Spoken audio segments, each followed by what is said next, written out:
ಚರಿತ್ರೆ ಮತ್ತು ಶಿಕ್ಷಕರ ಕೆಲವು ನುಡಿಮುತ್ತುಗಳ ಪರಿಚಯ ಈಗ ನಿಮ್ಮ ಮುಂದೆ. ಈಗ ನುಡಿಮುತ್ತುಗಳು.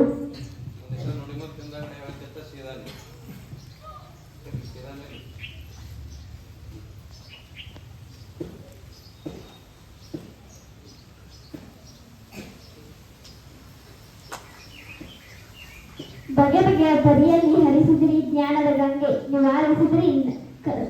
ನಿವಾರಿಸಿದ್ರಿ ಅಜ್ಞಾನದ ಬೇಗೆ, ಶುದ್ಧಗೊಳಿಸಿದ್ರಿ ನಮ್ಮಲ್ಲಿರುವ ಕಲ್ಮಶದ ಹಾಗೆ, ಧರಿಸಿದಿರಿ ನಮ್ಮಲ್ಲಿ ಯಶಸ್ಸಿನ ನಗೆ. ಕಾಣದ ದೇವರಿಗೆ ಕೈಗಲಿ, ಸಕಲ ದೇವರು ಗುರಿನೊಳಗಿರುವರು, ನಿಮ್ಮ ಋಣ ತೀರಿಸಲಾಗದು ಈ 7 ಜನ್ಮದಲ್ಲೂ. ವರ್ಣದಾತಂ ಕಲಿಸಿದಾತಂ ಗುರು, ಮಹಾಸದ್ವಿತೀಯ ಪುಣ್ಯದಂ, ಸುತನೇ ಸದ್ಗತಿ ದಾತನಯ್ಯ, ಹರ ಹರ ಶ್ರೀ ಚನ್ನ ಸೋಮೇಶ್ವರ. ಗುರುವೆಂದರೆ ಸುಡುಕ ತೋರಿಸಿ ಹೃದಯದಲ್ಲಿ ಪ್ರೀತಿ ತುಂಬಿರುವ ಅದ್ಭುತ ನಟ. ಗುರುದೇವ ನಿಮಗೆ ಶರಣು ಶರಣಾರ್ಥಿ, ನೀವೆಂದಿಗೂ ಆಗಿಲ್ಲ ಸ್ವಾರ್ಥಿ, ನಮ್ಮ ಬದುಕಿಗೆ ನೀವೇ ಸ್ಫೂರ್ತಿ.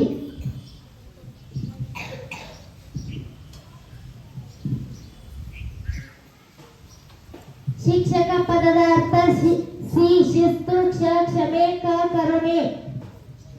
ಗುರುವೆಂದರೆ ಜ್ಞಾನದ ಸಿರಿಬುತ್ತಿಗೆ ಅನುಭವ ಸೇರಿಸಿ ರುಚಿ ಘಟಿಸುವ ಬಾಣಸಿಗ.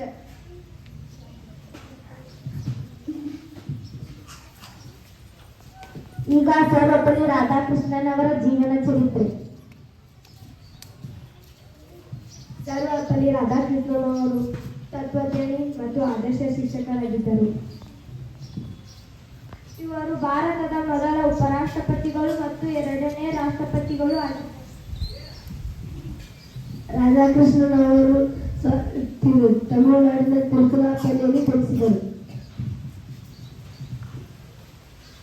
ಇವರ ತಂದೆಯ ಹೆಸರು ಸರ್ವಪಲ್ಲಿ ವೀರಸ್ವಾಮಯ್ಯ, ಇವರ ತಾಯಿಯ ಹೆಸರು ಸೀತಮ್ಮ. ಇವರು ತಮ್ಮ 16